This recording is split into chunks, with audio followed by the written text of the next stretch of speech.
प्रियं नित्यं श्रीमथुराधिपं सुखकरं श्रीविठ्ठलेशं मुदा।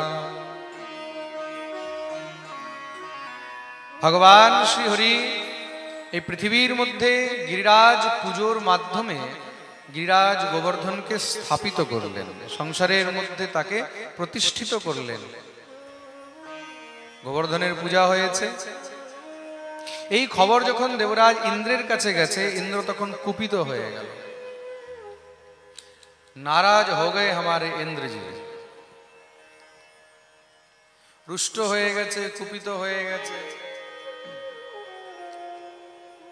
রুষ্ট হয়ে তখন সঙ্গে সঙ্গে দেবসভার মধ্যে গর্জনা করে নিজের দূত সম্বর্ষণ মেঘকে ডেকেছে, যাও গিয়ে সমস্ত ব্রজমণ্ডলের উপরে মেঘ আচ্ছাদিত করে দাও,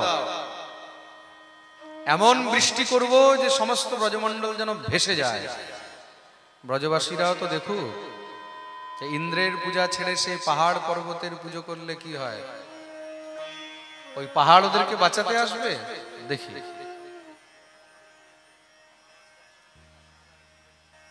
ওই পাহাড় কি বাঁচাতে আসবে? দেবরাজ ইন্দ্র তখন কুপিত হয়ে নিজের দূত সম্বর্ষণ মেঘকে পাঠিয়েছে। দেখুন, এই সংসারের মধ্যে মানুষ রুষ্ট কখন হয়?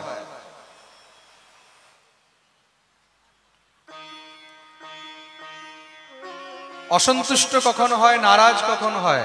যখন নিজের স্বার্থের মধ্যে আঘাত লাগে তখনই কিন্তু মানুষ রুষ্ট হয়। চাহে সে মনুষ্য হোক আর চাহে সে দেবতা হোক, যতক্ষণ পর্যন্ত স্বার্থ সিদ্ধ হচ্ছে, মানে নিজের মন মতন কথা হচ্ছে, নিজের মন মতন কাজ হচ্ছে, ততক্ষণ সবকিছু ঠিক আছে। আর যখনই স্বার্থের মধ্যে কোনো চোট লাগবে, স্বার্থের মধ্যে যখন কিছু তখনই কিন্তু মানুষ রুষ্ট হয়ে যায়। কেন? আমার মনের মতন কাজটা হলো না, আমার ইচ্ছে মতন কাজটা হলো না। তা দেবরাজ ইন্দ্র কি করেছে? ঘনঘোর বর্ষা আরম্ভ করে দিয়েছে। এমন বৃষ্টি আরম্ভ হয়েছে, সব ব্রজবাসীরা ভয় পেয়ে গেছে, গোবিন্দের কাছে দৌড়ে গিয়ে উপস্থিত। কৃষ্ণ কৃষ্ণ মহাভাগ তন্নাথম গোকুলম প্রভো, ত্রাতুমর্হসি দেবান্নঃ কুপিতাদ ভক্তবৎসল। কৃষ্ণ কৃষ্ণ মহাবাহ তন্নাথম গোকুলম প্রভো, হে গোবিন্দ, তোমার কথা শুনে আমরা ইন্দ্রের পূজা বন্ধ করে গিরিরাজের পূজা আরম্ভ করেছি। কিন্তু তার জন্য মনে হয় দেবরাজ ইন্দ্র কুপিত হয়ে এমন বৃষ্টি শুরু করে দিয়েছে। আমাদের রক্ষা করো। ভগবান বললেন, চিন্তা করো না, আমরা যার পুজো করেছি, যাকে খাইয়েছি, যার এত আমরা সুন্দর প্রতিষ্ঠা করেছি, আমাদের রক্ষাও সেই করবে। চলো গিরিরাজের কাছে। সব ব্রজবাসীদেরকে নিয়ে ভগবান গিরিরাজ তটে গিয়ে উপস্থিত হলেন। দেখতেই দেখতে সেখানে ভগবান গিরিরাজকে দোনো হাতে উপরে তুলে নিয়েছে, আর তুলে নিজের বাম হস্তের কনিষ্ঠা আঙ্গুলের উপরে ধারণ করেছেন। সব ব্রজবাসীদেরকে ভগবান ডেকে নিলেন, চলে আসো সবাই, কোনো ভয় নেই। কৃষ্ণের প্রতি ব্রজবাসীদের এত বিশ্বাস যে কেউ এই এক সময়ের জন্য ভাবেনি যে যদি গিরিরাজ পর্বত গোবিন্দের আঙুল থেকে পড়ে যায়। সবার মনের মধ্যে গোবিন্দের প্রতি এত নিষ্ঠা রয়েছে, এত বিশ্বাস রয়েছে। সব এক এক করে গিরিরাজের তটে গিয়ে উপস্থিত হয়ে গেল। নিজের নিজের যত পশু ছিল, গরু ছাগল থেকে নিয়ে সব নিয়ে উপস্থিত সেই গিরিরাজের তটে। অনঘোর বর্ষা আরম্ভ হয়ে গেছে। শিলাবর্ষণেপাতেন হন্যমানমচেতনম নিরীক্ষ ভগবান মেনে কুপিতেন্দ্রকৃতম হরি। ভগবানেরও কিন্তু রাগ উঠেছে ইন্দ্রের উপরে। তাই ভগবান কি করেছেন? ভগবান একবার উপরের দিকে তাকায় ইন্দ্রের দিকে, একবার নিচের দিকে তাকায়। তার জন্য দেখবেন শ্রী গোবর্ধননাথ ঠাকুর মানে শ্রীনাথজি যিনি বর্তমানে নাথদ্বারায় রয়েছে সেখানে ভগবানের চোখগুলো কিন্তু উপরের দিকে টানা। গোবর্ধনকে যিনি ধারণ করেছেন সেই গোবর্ধনধারী শ্রীনাথজির চোখগুলো দেখবে উপরের দিকে টানা, উপরের দিকে তাকাচ্ছে। কেন? ইন্দ্রের দিকে তাকিয়ে রয়েছে। কুপিতেন্দ্র কৃতম হরিহি। ভগবান গিরিকে ধারণ করলেন, নাম হলেন গিরিধারী। বলিয়ে গিরিধারী ভগবান কি। সব ব্রজবাসীরা গোবিন্দের স্মরণে রয়েছে। দেখতে দেখতে দিনের উপরে দিন পেরোচ্ছে। একদিন, 2 দিন, 3 দিন, 4 দিন হয়ে গেল।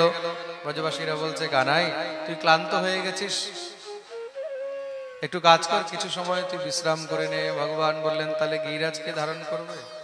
বেটা আওয়াজ जो है ना मुझको सुनाई नहीं दे रहा है, मीट खोल।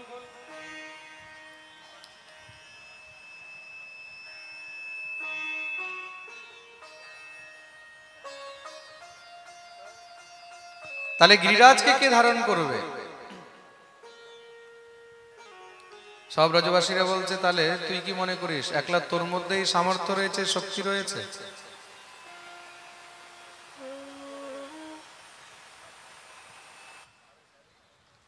একলা তোর মধ্যেই সামর্থ্য রয়েছে? তুই কি একাই ঘি মাখন খেয়েছিস? আমরাও খেয়েছি।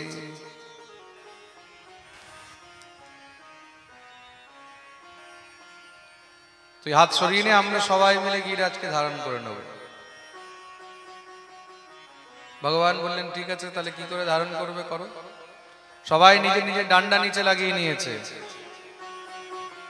কানাই বলতে, তাহলে আঙুল সরাবো, সরিয়ে দে। ভগবান যখন একটুখানি আঙুল ঢিলা করেছে, ঢিলা করতে সব ডান্ডাগুলো একদম চটর মটর শুরু হয়ে গেছে। আরে কানাই ধর ধর ধর ধর। কানাই সঙ্গে সঙ্গে আঙুল ঠেকিয়ে দিয়েছে। কি হলো? তোমরা যে বলছিলে যে আমরা ধারণ করব। বলে, কানাই আমাদের মধ্যে সেই শক্তি নেই যে গিরিরাজকে আমরা ধারণ করতে পারবো। একটা কথা বল, তোর মধ্যে এত শক্তি কোথার থেকে আসে? এত শক্তি কোথার থেকে পাস? ভগবান বললেন, জানো, কछु মাখন কো বল बढ़ो, कछु गोपन करी सहाय, श्री राधा की कृपा से मैंने गिरवर लियो उठाय। कछु माखन को बल बढ़ो, कछु गोपन करी सहाय। কিছু তো এই যে ছোটবেলা থেকে ঘরে ঘরে গিয়ে আমি ননি খেয়েছি, তোমাদের মাখন খেয়েছি, সেই মাখনের বল। আর কিছু তোমাদের সবার সহযোগ রয়েছে। আর সব থেকে বড় বল হলো শ্রী রাধারানী।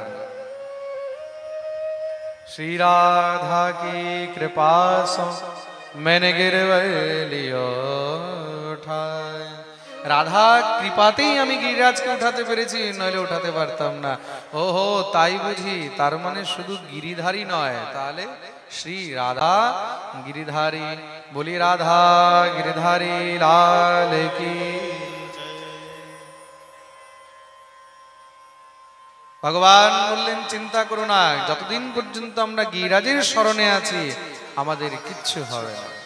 সব ব্রজবাসীরা আনন্দে কীর্তন করছে, ও গিরিরাজ ধরণ প্রভু তোমারি শরণ। দিব্য ব্রজবাসীরা আনন্দে উন্মত্ত হয়ে গাইছে আর নৃত্য করছে, জয় হে গিরিরাজ, আমরা সবাই তোমার শরণে আছি। হে গোবিন্দ, আমরা তোমার শরণে আছি। আর যে গিরিরাজের শরণে থাকে, যে গোবিন্দের শরণে থাকে, তার কখনো কিছু অনর্থ হতেই